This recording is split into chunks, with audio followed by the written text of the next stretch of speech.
trade finance is a backbone of the global trade, right? But still it works on paper, manual checks and human investigation at every step. A single error on a document can really impact the entire shipment, right? As we all know this. While it happens so, we are going to talk about, it's all about letters of credit, bill of lading, then compliance checks across borders, right? And when we talk about all of this, this is basically coming out as a complex process. Now, where AI is changing this, and is it really changing it? That is what we are here to talk about. So let's start over this interesting discussion. So first, Aman sir, can you just help us understand that when you sit at such a higher position in IDFC, spanning across this trade finance, how do you see AI working on it at an organization level? And it's a big opportunity. It's generally a wide space which I don't think we have even scratched the surface on the trade side specifically. And within transaction banking or other, even if you look at from a corporate banking point of view, by and large there are 5 products which typically being sold, right? One is lending, second is FX, third is cash management, trade and supply chain. Lending is more episodical. FX transactions are more related to a specific transaction-specific stuff which happens, and there's not much workflow associated with it. But moment you go into payments or moment you go into trade and supply chain, I think from a digitization stroke AI point of view, certainly there are enough and more people, not only here but outside also, working quite a lot. So there is a level of maturity which is coming on the payment side of it. Supply chain is where it is, I will say it's kind of somewhere in between digital, partly physical, partly digital. I think trade is the one which is very, very document intensive today as what people look at it, and that's how it's supposed to be complex today. And I think AI is the one which can genuinely simplify a lot of these things. So certainly it's a huge opportunity is how I see it. So sir, do you see any core operational challenge being faced as of today? See, if you look at any trade transaction, it is, as of today, at least it is very document heavy. Two, there are enough and more internal policies as well as RBI regulations which need to be ensure that those are being taken care of. And hence, it becomes very important that interpretation-led processing, can that be avoided? And that is where an AI can play a very big role, and that's where a big operational challenge comes into it. What do you see that we have in the industry which is little going wrong? I'm a firm believer. Something goes wrong, that's the first step in getting it right. We all know what AI is capable of. It can read, it can extract, it can run codes, it can build models, it can give you natural language query. We know all of it. And that's very selective. You can point it out to LC extraction or reading. You can push it towards a 2.5 trillion supply chain finance opportunity, etc. So what's very clear is the capability is abundant. Second, the value is selective. The problem statement is two. One, as an organization, we all thrive on return on investment. Technology succeeds when the return of investment is true. And especially in the banking industry, a regulated industry, the return of investment has to come in grounded to the regulations, grounded to the deterministic truth and audit. So what, as a bank, all of us are trying to figure out is, we know there is capability, we know there is value. We are trying to figure out what is the ROI in this value. And how can we do it in a deterministic way, where every time we run it, we get the same auditable truth. I think this is a journey. It's not going to happen in one day. Eventually we will reach where we are. Coming to Akhil, you being principal at Accion Ventures, being inside Accion, where in AI is financial services moving from pilot to real impact? Can you just help us understand that from your perspective? I think we are living in a very interesting era. I think over a period of time, first there was a wave of big data when smart statement analyzing companies came in, then AI came, and what we heard is like, now we can get unorganized data, which can be organized very easily, very simplified way, I'm saying. The the current wave is around using agents for automating work. So I think where it has become very real is like looking at a lot of unorganized data and lots of pieces of information, particularly in India, where like in the previous conversation we heard that so many pools of there has been infrastructure built through account aggregator, through India Stack, that a lot of data is coming in. That superimposed over offline data collection for the long tail, like with 5 customers. I think that is creating a huge impact. And so many services are built across, particularly I think lending and unsecured lending. Those opportunities are emerging. Okay, great. So, Aman sir, for you, which step in trade finance breaks down more often, according to you?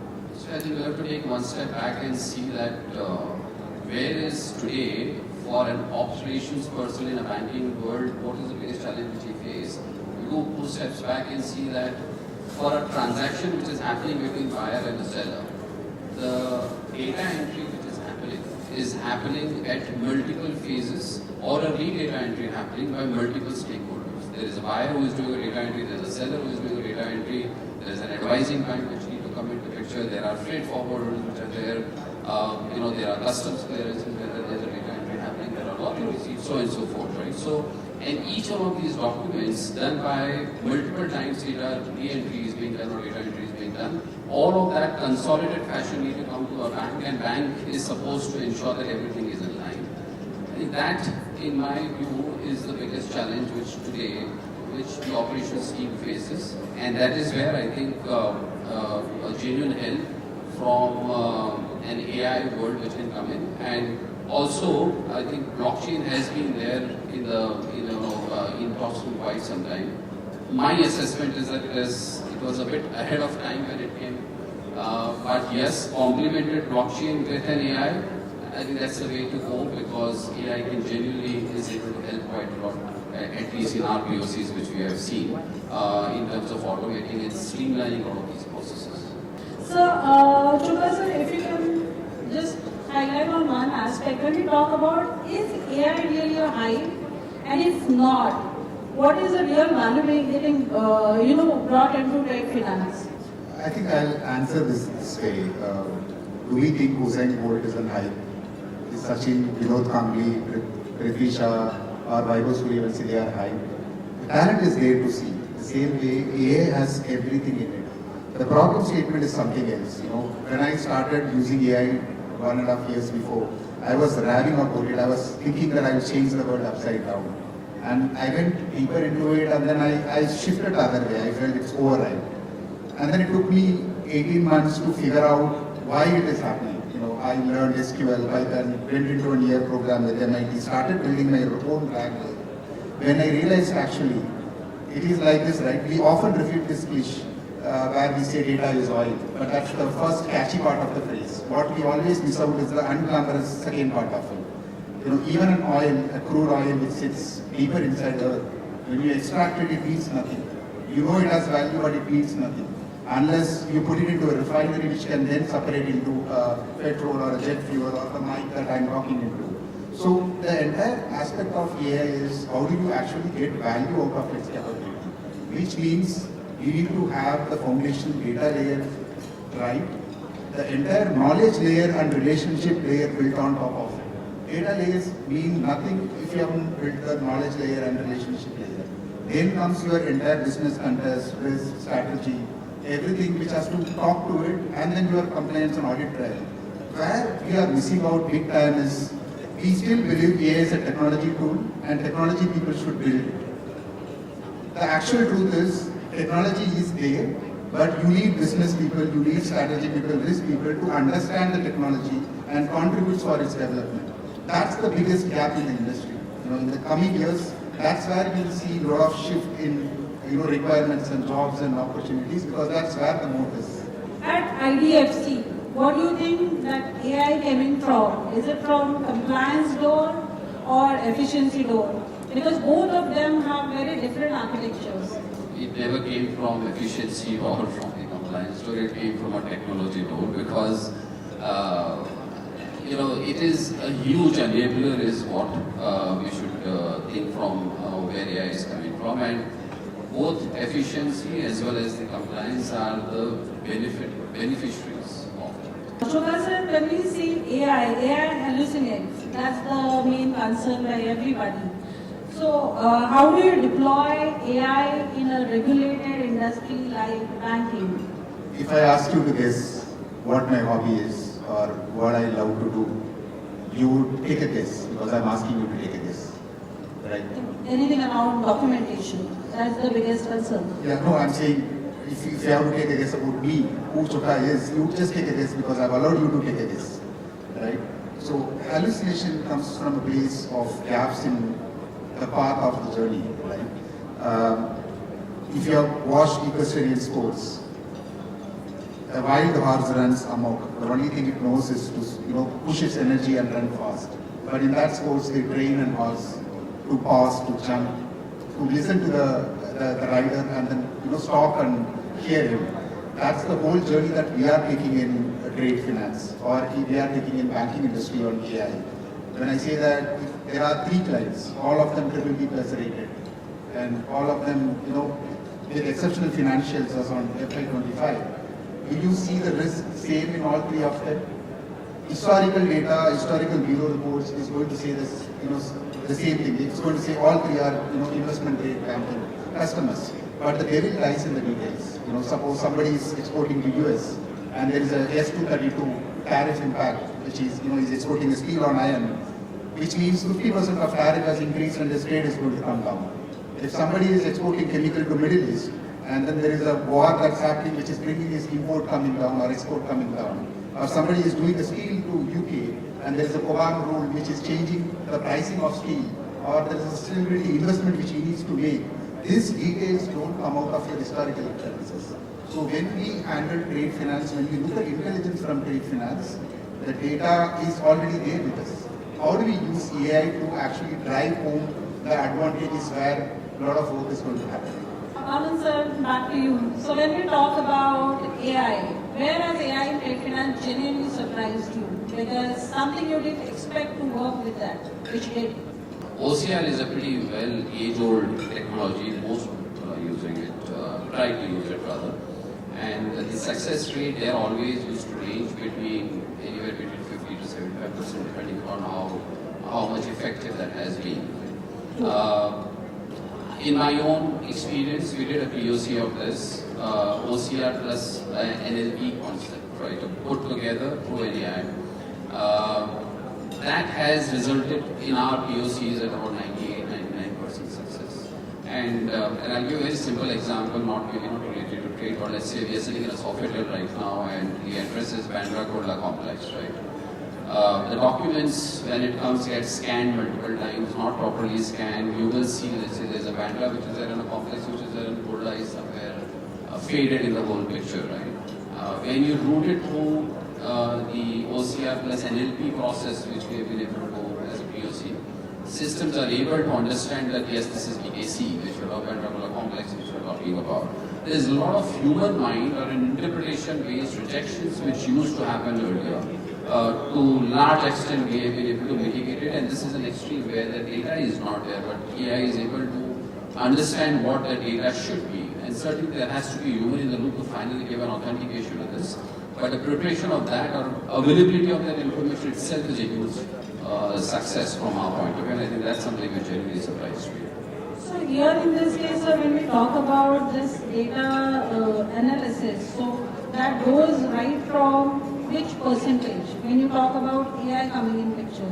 So it moved for us from 60% to 98%. Which is a great number. Absolutely. So, Shobhan, how do you go ahead from raw trade data to intelligence?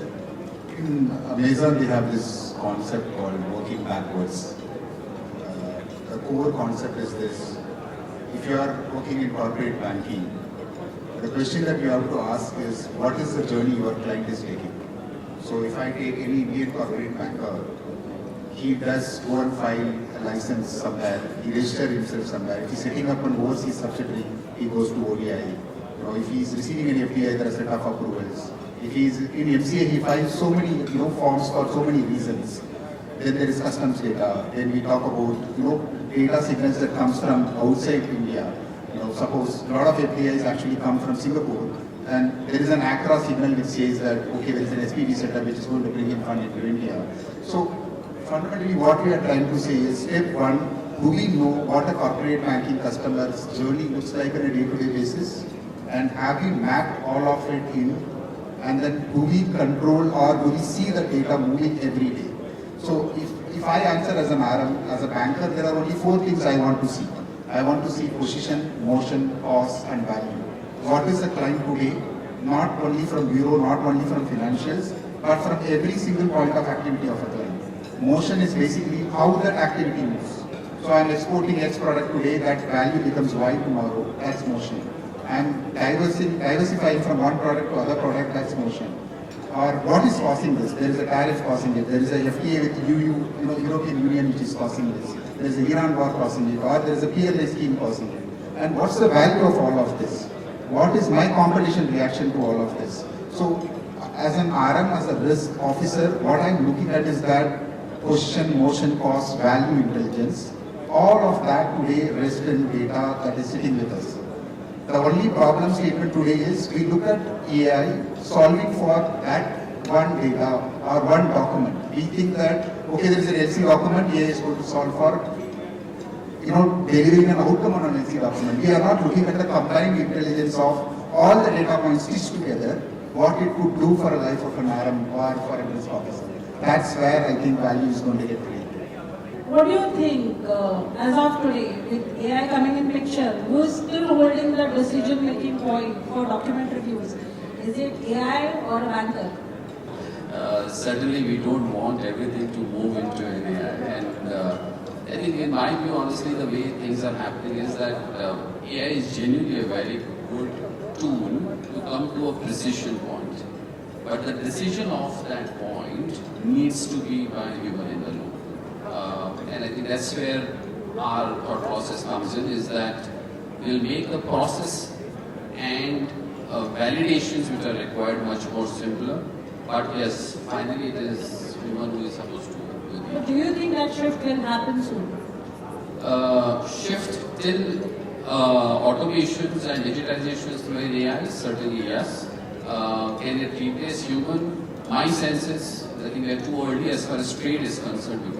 When we talk about sanction screening, wherever the tolerance is the lowest, is AI making it faster and smarter, generating more false positive for your compliance team to clear? This is one point where we certainly don't want AI to take a full control, right? Because this is one place where there is zero tolerance. On the other side of it, you can still make an error, get it corrected, get the revised invoice copy, get the revised log and receipt, blah, blah, and all of that, right? And hence, honestly, the way for sanctions screening is helping us today from an AI point of view is that it's the name screening process, which used to be very linear at earlier point in time. We are able to automate that through a machine learning process, looking at our past transaction data and to see that the number of hits which are supposed to come can that be reduced.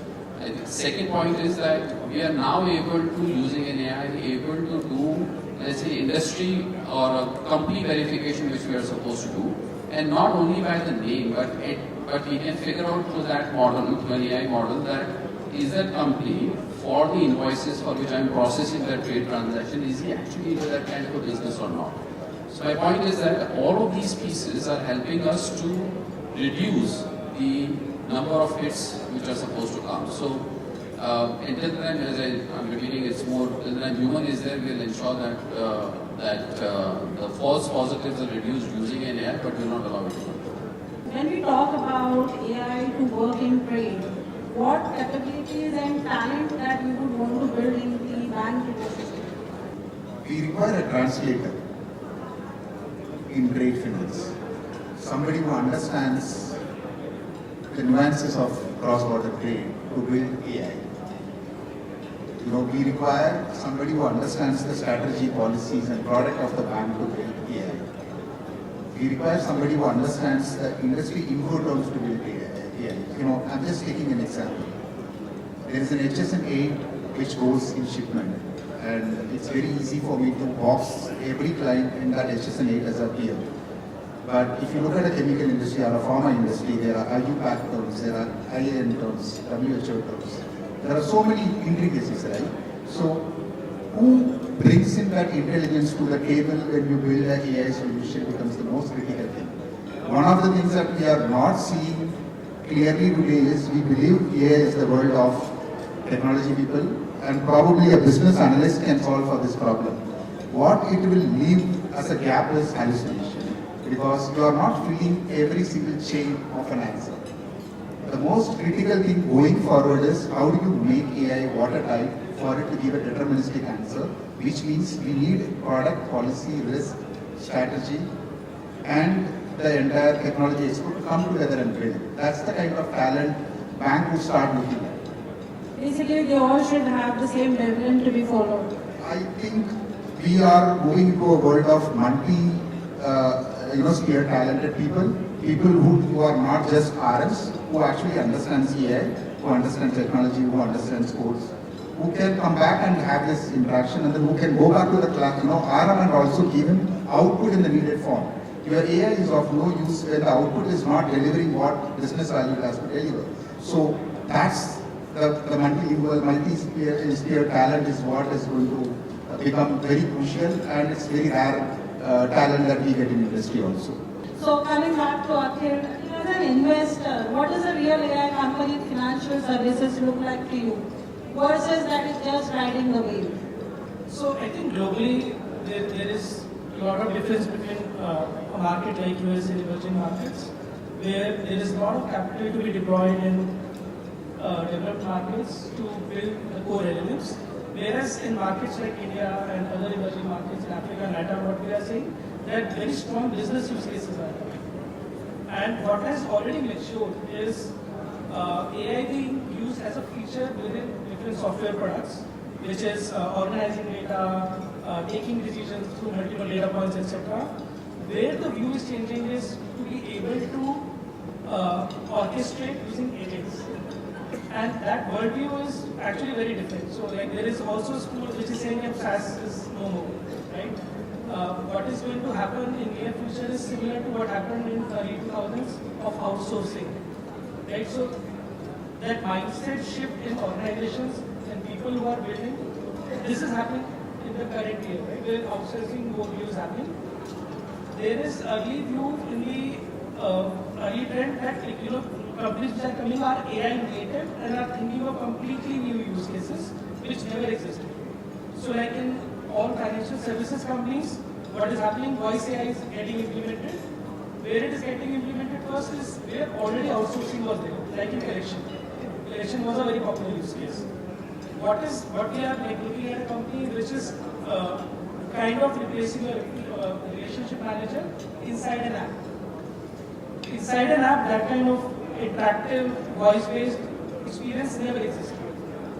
Right? So that new thing is coming in. Right? So from your features to agents in an outsourced model to completely new reimagined use cases for AI. I think that whole journey is happening now. So Chubha sir, if we talk about this, from AI standpoint at a global bank, where do you think AI can really generate the revenue? AI is sold as a fraud AI tool, compliance AI tool, sanctions screening AI tool, KYC AI tool. And the ROI becomes very difficult to justify to deploy an AI within a box. If AI has to generate revenue, we should wait for it to run end-to-end automation solution till the time it is matured, or now focus it to bring in unified intelligence. How do I run an end-to-end trade finance journey from transactions to document to churn to client, exports to imports to his financials, all of it put together into a combined intelligence? That's where I will make revenue from the client. So this combined intelligence has to solve for growth, productivity, and risk, instead of trying to solve for cost. What is happening in the industry is we are getting boxed into this cost discussion every time. How many headcounts can I reduce? How many man hours I can save? We all have thrived, grown by making money, by growing and by bringing in efficiency. unified intelligence in AI is what is going to bring that. So that's the way I see trade finance going to move in the near future. One AI use case you would bet will be mainstream in 2 years. Well, I think the whole maker activity and the checker activity, these two things which are today happening by and large manual, is certainly going to go away. And it is, the decision point is something which is where the human will be there, but the rest of the activities will go away. That's how I see it. I would like to thank all our panelists. Thank you so much for your time. It was a great session. Thanks for your time.